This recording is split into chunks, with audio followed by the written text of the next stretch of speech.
The land sat frozen in its grief. Every beam of the ranch house bowed under the weight of another long winter. The sky crouched low with unshed snow, and the wind moved through the yard like it had nowhere else left to haunt. And in that stillness, before even the birds dared to sing, Lena Concaine rose from bed like she did every day, quietly, with her boots already on before the rooster could waste his breath, and stepped into the kitchen where nothing but cold ash lived in the stove, and a single teacup reminded her that someone had once believed in comfort, but Lena no longer reached for warmth, not since her father had fallen silent after the fire last spring, a fire that stole half their fence and all of his spirit, and now he moved through life without speaking, a man hollowed out by stubbornness and sorrow, leaving Lena to shoulder the ranch's survival without so much as a thank you or glance. And still she carried hay through waist-high snow, her coat no match for the wind that chewed at her legs, her breath rising in clouds as she opened the barn doors and stepped into a silence that wasn't empty, because something else was breathing in the shadows, something not a horse or sack of grain, but a man folded into the corner near the last stall, limbs tucked like a broken doll, half buried under saddle blankets and cold straw, his boots near ruined, fingertips edged with blue, and though his coat was worn thin and his hat had fallen low, she saw that his chest still rose barely, and instead of calling out, she stepped closer with her lantern. Because Lena didn't startle easy, and this wasn't the first time she'd seen a body nearly stolen by winter, but it was the first time she found a stranger with a satchel held to his chest, like it was the only thing he had left in the world. And when she eased it open, not to steal, just to understand, and a folded piece of paper slipped out, water warped and torn at the edge, and the words on it made her hands pause mid-air. To my intended bride, it began, and the name signed at the bottom was Micah Quinn, 25, a carpenter from back east who claimed he'd answered an ad, sent money, received nothing in return, and walked west with no address. Just hope and a quiet stubbornness that perhaps someone was still waiting for him. And Lena stared down at his face, unshaven and pale, and saw not danger but desperation, not a liar but a man who kept walking long after the world told him to stop. So she fetched water, warmed it on the coals, and touched it to his lips until he stirred, murmuring sounds that weren't quite words, and as the sky outside paled, she knew her father would come soon. And if he found a stranger in the barn, he wouldn't ask why, only how fast the sheriff could ride. So she whispered to the man, urged him to wake, and when he did, eyes half-lidded and voice raw, he didn't beg or explain, only said, "Didn't mean to trespass, ma'am. Just needed somewhere not colder than the wind," before slipping under again. And Lena, without knowing why, covered him tighter and went about the chores as if nothing was different, finishing early so her father wouldn't notice a trace out of place. And by the time she sat across from him in the kitchen, watching him butter old bread with the concentration of a man who knew hunger intimately, she simply said the feed was low and they'd need to go to town, and he grunted approval like he always did, not really listening. Still living in the shadow of a life that had ended for him the day the bank's son walked out on Lena, after seeing her ride fence in her work clothes instead of lace, deciding he wanted a wife who smelled like perfume, not livestock. And so her father buried his pride in silence, and Lena buried her grief in work, and neither of them said what they meant until that night, when she returned to the barn with a bowl of stew and found the stranger sitting upright, coat tight around his ribs, thanking her without smiling, just a nod, like someone used to being overlooked. And when she asked how he ended up here, he didn't spin a tale or plead, only said the woman had changed her mind or the letter never reached her. And either way he walked, until the snow stopped him and the barn welcomed him. And Lena felt something crack, because it wasn't just what he said, it was how he said it, plain, like someone who didn't believe the world owed him anything. And when she replied that the barn wasn't hers, not really, he looked around and said, Feels like someone's kept it alive.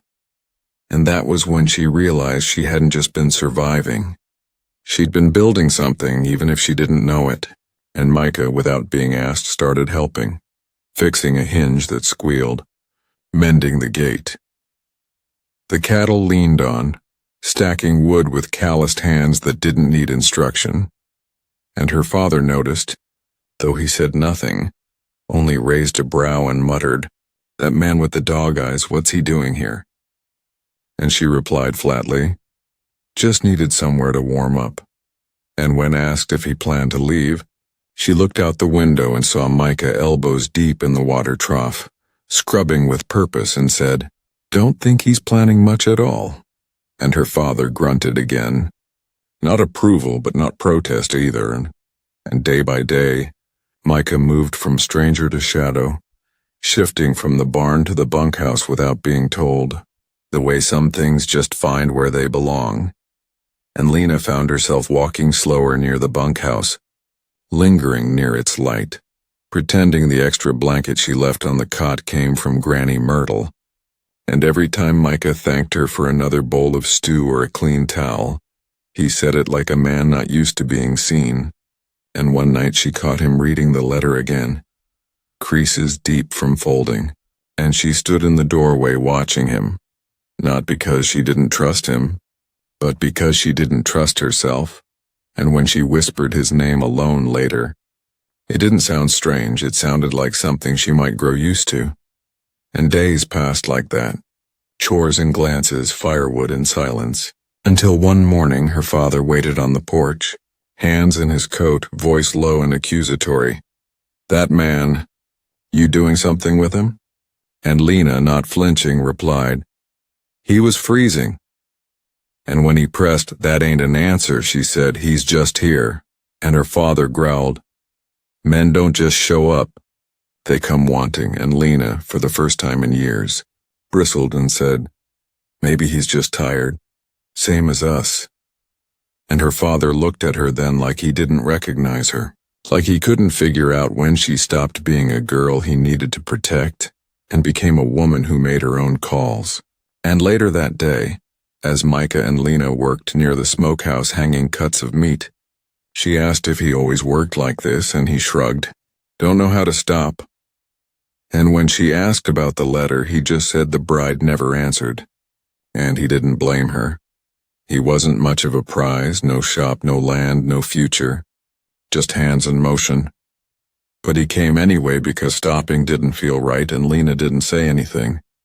But something in her chest shifted like the snow beginning to melt, and then came the fire. Quick and stupid. A lantern knocked sideways while reaching for saddle soap, and before she could blink, the straw caught and flames climbed the beams like starving fingers. And she didn't scream for help. She just ran, feet pounding across snow. But Micah burst from the bunkhouse barefoot, coat half on, axe in hand, and didn't ask what was happening. Just sprinted past her into the blaze, kicking open stalls, shielding his mouth, guiding horses out with smoke in his eyes. And when Lena tried to pull the foal herself, staggering under its weight, he appeared beside her, took it in his arms like it was sacred, and carried it through fire like a prayer. Then collapsed into the snow, steam rising from his coat, and Lena dropped beside him, hands shaking, face wet with more than smoke, whispering, "You should have waited," and he rasped, "You didn't." And that's when she realized this wasn't a man who played hero. He just didn't know how to turn away.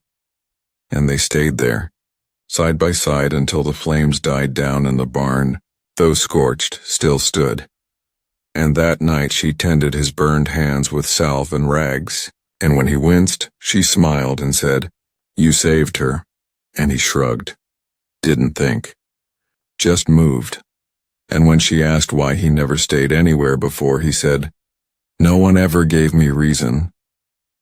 And she rose, crossed the room slowly, and said, "What if someone did?" And he didn't answer with words, just reached into his coat and offered her the letter, the one written for someone else. And she took it, opened the firebox and watched it burn, then turned back and said, Marry me. Not for lace. For steadiness. And he nodded, bandaged hand brushing hers, and said, Only if you'll let me be more than what this land needs, and she whispered, I want all of you. Even the parts I don't understand yet, and that's how it began. Not with vows or witnesses, but a promise made in smoke and silence. And when Granny Myrtle showed up the next morning wrapped in wool and sarcasm, she took one look at their faces and stopped talking.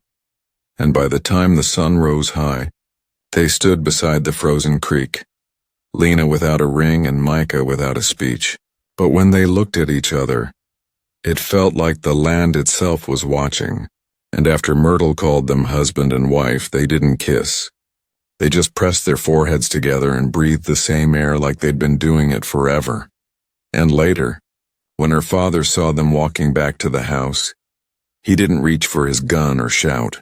He just muttered, boy, and Micah replied, Sir? And that was enough, and spring didn't come fast. But it came with thawing earth and softer mornings, with Lena realizing she was pregnant not with fear but with peace, and Micah building a cradle with her name carved into the headboard, and her father leaving lumber by the door without explanation. And then one afternoon, he handed her a box, her mother's quilt, a deed, a silver ring that hadn't seen light in years, and said, It's yours now, for whatever comes next. And Lena held his hand for the first time since childhood, and felt something old break loose. And as summer bloomed, the ranch grew full with laughter, chickens, life, and Micah, once a man sleeping in straw, now built fences with her father, swung the porch gate for their daughter, and held Lena each night like he'd been built to stay. And when storms came, they did not flinch, and when hardships knocked, they answered together. And when the wind whispered through the fields that once mourned, it no longer carried sorrow but a story, of a woman who chose a stranger, of a man who came with nothing but stayed with everything, of two hands and one vow made not beneath a steeple but beside a fire, where love was not promised but proven,